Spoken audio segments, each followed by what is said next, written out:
आज है 19 दिसंबर। सुनते हैं आज के प्यारे बाबा के साकार मधुर महावाक्य।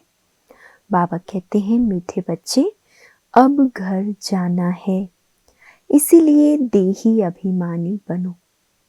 अब घर जाना है इसलिए देही अभिमानी बनो।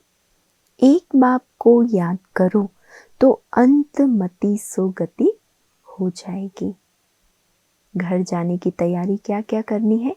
देही अभिमानी बनना है, एक बाप की याद में रहना है, तो अंत मते सुगति हो जाएगी। आज का प्रश्न है, वंडरफुल बाप ने तुम्हें कौन सा एक वंडरफुल राज सुनाया है? ऐसे तो बाबा का ज्ञान ही वंडरफुल है, पर आज बाबा एक विशेष बात की ओर इशारा दे रहे हैं। उत्तर है, बाबा कहते, बच्चे यह अनादि अविनाशी ड्रामा बना हुआ है, इसमें हर एक का पार्ट नूंदा हुआ है। कुछ भी होता है नथिंग न्यू। बाप कहते हैं, बच्चे इसमें मेरी भी कोई बड़ाई नहीं है। इस ड्रामा में जो भी होता है, बाबा कहते उसमें मेरा भी कोई विशेष महिमा या बड़ाई की बात नहीं है। मैं भी ड्रामा के बंधन में हूँ। वैसे तो सारी बड़ाई बाबा की ही है, सब महिमा बाबा की ही है, लेकिन बाबा इतना निरहंकारी है। बाप ये वंडरफुल राज सुनाकर जैसे अपने पार्ट को भी महत्व नहीं देते। करने वाला कराने वाला सब कुछ वही है, लेकिन बाबा ड्रामा कहकर अपना पार्ट भी कम कर देता है। गीत है, आखिर वह दिन आया आज। ओम शांति। मीठे मीठे रूहानी बच्चे ये गीत गा रहे हैं। बच्चे समझते हैं कि कल्प बाद फिर से हमको धनवान, हेल्दी और वेल्दी बनाने, पवित्रता, सुख, शांति का वर्षा देने बाप आते हैं। ब्राह्मण लोग भी आशीर्वाद देते हैं ना कि आयुष्मान भव, धनवान भव, पुत्रवान भव। तुम बच्चों को तो वर्षा मिल रहा है, आशीर्वाद की कोई बात नहीं है। हमको बाप से वर्षा मिलता है, आशीर्वाद की बात नहीं। बच्चे पढ़ रहे हैं, जानते हैं 5000 वर्ष पहले भी हमको बाप ने आकर मनुष्य से देवता, नर से नारायण बनने की शिक्षा दी थी। बच्चे जो पढ़ते हैं वो जानते हैं कि हम क्या पढ़ रहे हैं, पढ़ाने वाला कौन है। उनमें भी नंबरवार पुरुषार्थ अनुसार जानते हैं। ये तो कहेंगे ही कि हम बच्चों को मालूम है ये राजधानी स्थापन हो रही है, वडीटी किंगडम स्थापन हो रही है, बाकी आदि सनातन देवी देवता धर्म की स्थापना हो रही है। राजधानी कहो, डीटी किंगडम कहो व आदि सनातन देवी देवता धर्म कहो, स्थापना हो रही है। पहले शूद्र थे, फिर ब्राह्मण बने, फिर देवता बनना है। दुनिया में किसी को ये पता नहीं कि अभी हम शूद्र वर्ण के हैं। तुम बच्चे समझते हो ये तो सत्य बात है। बाप सत्य बताकर सचखंड की स्थापना कर रहे हैं। सतयुग में झूठ, पाप आदि कुछ भी नहीं होता है। कलयुग में ही अजामिल पाप आत्माएं होती है।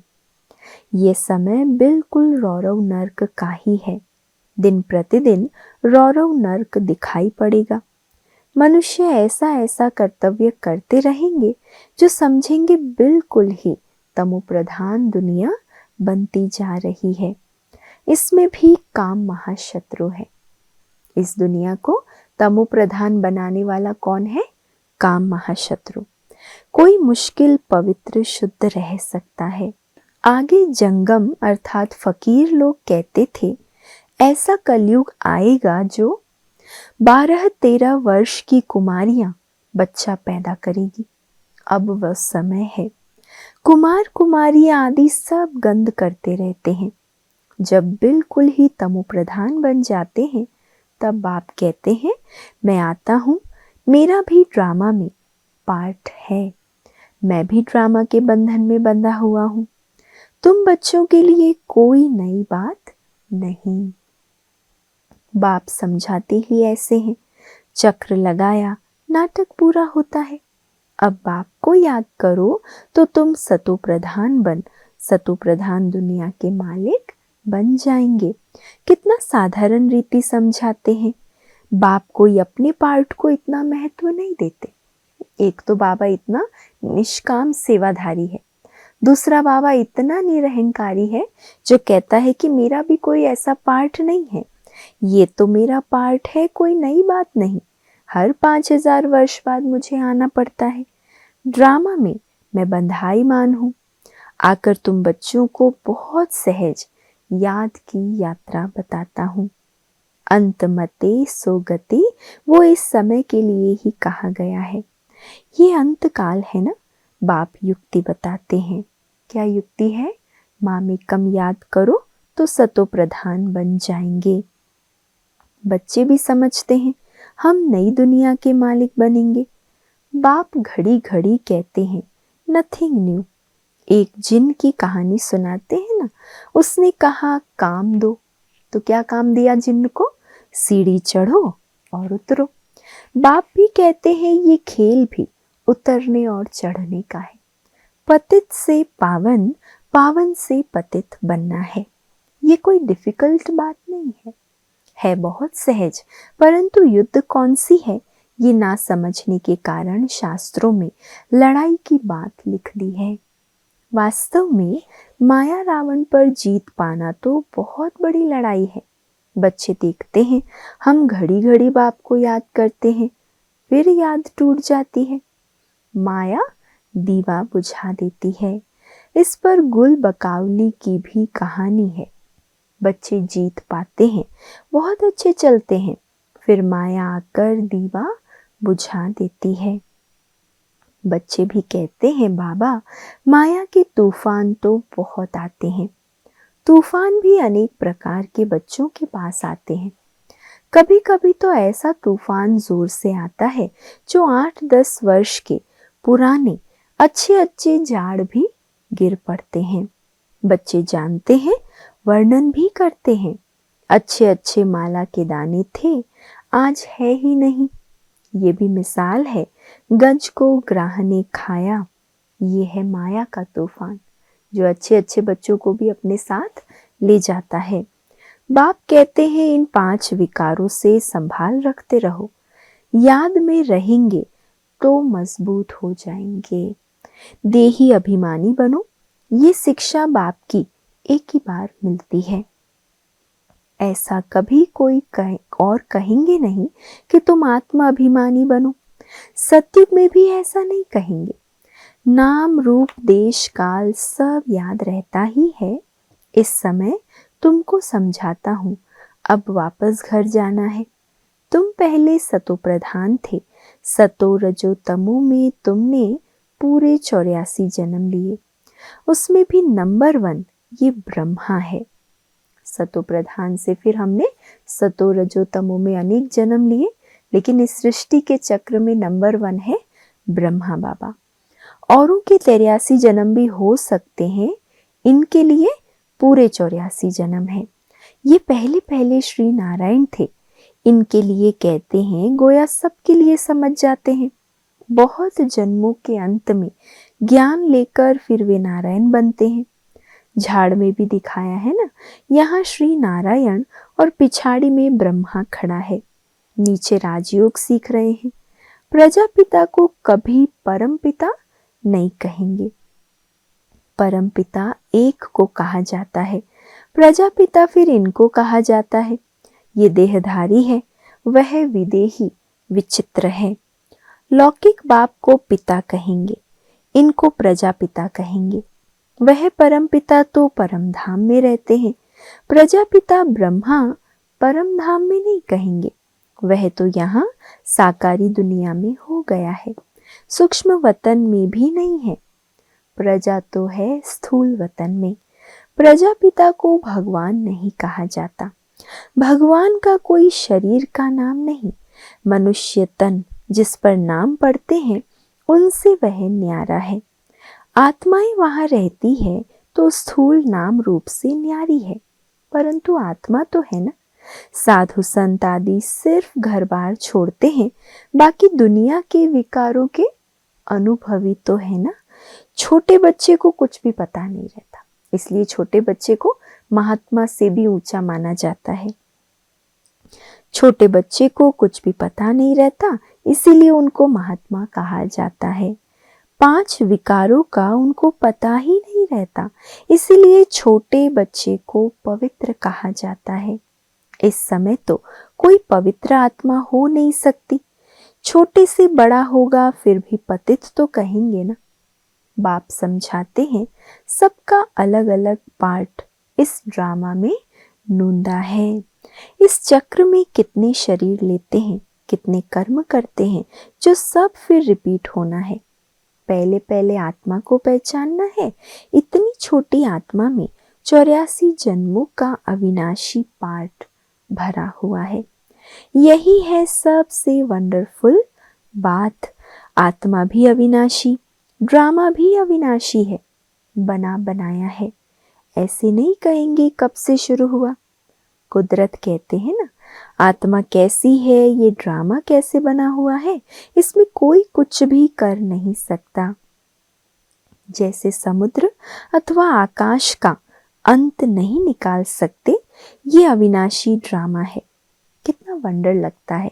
जैसे बाबा वंडरफुल, वैसे ज्ञान भी बड़ा वंडरफुल है, कभी कोई बता न सके। इतने सब एक्टर्स अपना अपना पार्ट बजाते ही आते हैं। नाटक कब बना, ये कोई प्रश्न उठा नहीं सकता। बहुत कहते हैं भगवान को क्या पड़ी थी जो दुख सुख की दुनिया बैठ बनाई। अरे ये तो अनादि है, प्रलय आदि होती नहीं है, बनी बनाई है। ऐसे थोड़ी कह सकते हैं ये क्यों बनाई है। आत्मा का ज्ञान भी बाप तुमको तब सुनाते हैं जब समझदार बनते हो, तो तुम दिन प्रतिदिन उन्नति को पाते रहते हो। पहले पहले तो बाबा बहुत थोड़ा थोड़ा सुनाता था। वंडरफुल बातें थी, फिर भी कशिश तो थी ना, उसने खींचा। भट्टी की भी कशिश थी। शास्त्रों में फिर दिखाया है कृष्ण को कंसपुरी से निकाल ले गए। अब तुम जानते हो कंस आदि तो वहां होते ही नहीं। गीता, भागवत, महाभारत ये सब कनेक्शन रखते हैं, है तो कुछ भी नहीं। समझते हैं ये दशहरा आदि तो परंपरा से चला आता है। रावण क्या चीज है ये भी कोई जानते नहीं। जो भी देवी देवता थे वो नीचे उतरते उतरते पतित बन गए हैं। रड़ियां भी वो मारते हैं जो जास्ती पतित बने हैं, इसीलिए पुकारते भी हैं हे पतित पावन। ये सब बातें बाप ही बैठ समझाते हैं। सृष्टि चक्र के आदि मध्य अंत को और कोई नहीं जानते। तुम जानने से चक्रवर्ती राजा बन जाते हो। त्रिमूर्ति में लिखा हुआ है ये तुम्हारा ईश्वरीय जन्म सिद्ध अधिकार है। ब्रह्मा द्वारा स्थापना, शंकर द्वारा विनाश और विष्णु द्वारा पालना। विनाश भी जरूर होना है। नई दुनिया में बहुत थोड़े होते हैं, अभी तो अनेक धर्म हैं। समझते हैं एक आदि सनातन देवी देवता धर्म है नहीं, फिर जरूर वह एक धर्म चाहिए। महाभारत भी गीता से संबंध रखती है। ये चक्र फिरता रहता है, एक सेकंड भी बंद नहीं हो सकता। कोई नई बात नहीं। बहुत बार राजाई ली है। जिसका पेट भरा हुआ होता है वो गंभीर रहते हैं। अंदर में समझते हो हमने कितनी बार राजाई ली थी। कल की ही बात है, कल ही देवी देवता थे, फिर चक्र लगाए, आज हम पतित बने हैं। फिर हम योग बल से विश्व की बादशाही लेते हैं। बाबा कहते हैं कल्प कल्प तुम ही बादशाही लेते हो, जरा भी फर्क नहीं पड़ सकता। राजाई में कोई कम कोई ऊंच बनेंगे, यह पुरुषार्थ से ही होता है। तुम जानते हो पहले हम बंदर से भी बदतर थे। बाबा बंदर भी नहीं कह रहा, बंदर से भी बदतर थे। अब बाप मंदिर लायक बना रहे हैं। जो अच्छे अच्छे बच्चे हैं उनकी आत्मा रियलाइज करती है बरोबर हम तो कोई काम के नहीं थे, अभी हम वर्थ पाउंड बन रहे हैं। कल्प कल्प बाप हमको पेनी से पाउंड बनाते हैं। कल्प पहले वाले ही इन बातों को अच्छी रीति समझेंगे। तुम भी प्रदर्शनी आदि करते हो, नथिंग न्यू। इन द्वारा ही तुम अमरपुरी की स्थापना कर रहे हो। भक्ति मार्ग में देवियों आदि के कितने मंदिर हैं, ये सब है पुजारी पनी की सामग्री। पूज्य पनी की सामग्री कुछ भी नहीं। बाबा कहते हैं दिन प्रतिदिन तुमको गुह्य पॉइंट्स समझाते रहते हैं। आगे की ढेर पॉइंट्स तुम्हारे पास रखी है, वो अभी क्या करेंगे, ऐसे ही पड़ी रहती है। प्रेजेंट तो बाप दादा नई नई पॉइंट समझाते रहते हैं।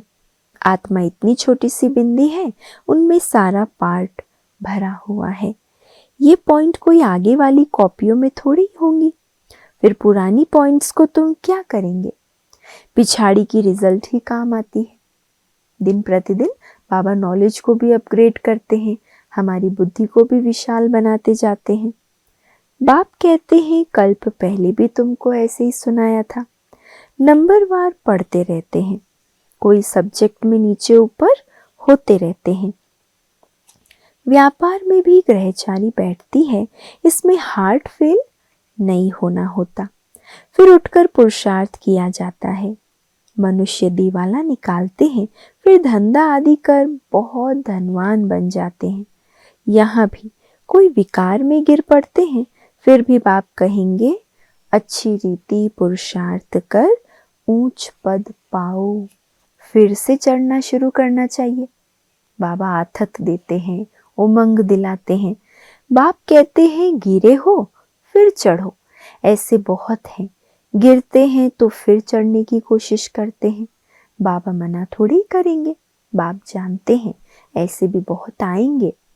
बाप कहेंगे पुरुषार्थ करो, फिर भी कुछ न कुछ मददगार तो बन जाएंगे ना। ड्रामा प्लान अनुसार ही कहेंगे। बाप कहेंगे अच्छा बच्चे, अब तृप्त हुए, बहुत गोते खाए, अब फिर से पुरुषार्थ करो। बेहद का बाप तो ऐसे कहेंगे ना। बाप के पास कितने आते हैं मिलने, कहता हूँ बेहद के बाप का कहना नहीं मानेंगे, पवित्र नहीं बनेंगे। बाप आत्मा समझ आत्मा को कहते हैं, है ना। आत्मिक रूप में बाबा बात करते हैं तो तीर जरूर लगेगा। समझो स्त्री को तीर लग जाता है तो कहेंगे हम तो प्रतिज्ञा करते हैं। पुरुष को नहीं लगता है, फिर आगे चल उनको भी चढ़ाने की कोशिश करेंगे। फिर ऐसे भी बहुत आते हैं जिनको स्त्री ज्ञान में ले आती है, तो कहते हैं स्त्री हमारा गुरु है। वे ब्राह्मण लोग हथियाला बांधने के समय कहते हैं ये तुम्हारा गुरु ईश्वर है। यहाँ बाप कहते हैं तुम्हारा एक ही बाप सब कुछ है, मेरा तो एक दूसरा न कोई। सब उनको ही याद करते हैं, उस एक से ही योग लगाना है। ये देह भी मेरी नहीं। अच्छा, मीठे मीठे सिकिलधे बच्चों प्रति माता पिता बाप दादा का याद प्यार और गुड मॉर्निंग। रूहानी बाप की रूहानी बच्चों को नमस्ते, और हम सब रूहानी बच्चों की रूहानी माता पिता बाप दादा को याद प्यार, गुड मॉर्निंग और नमस्ते।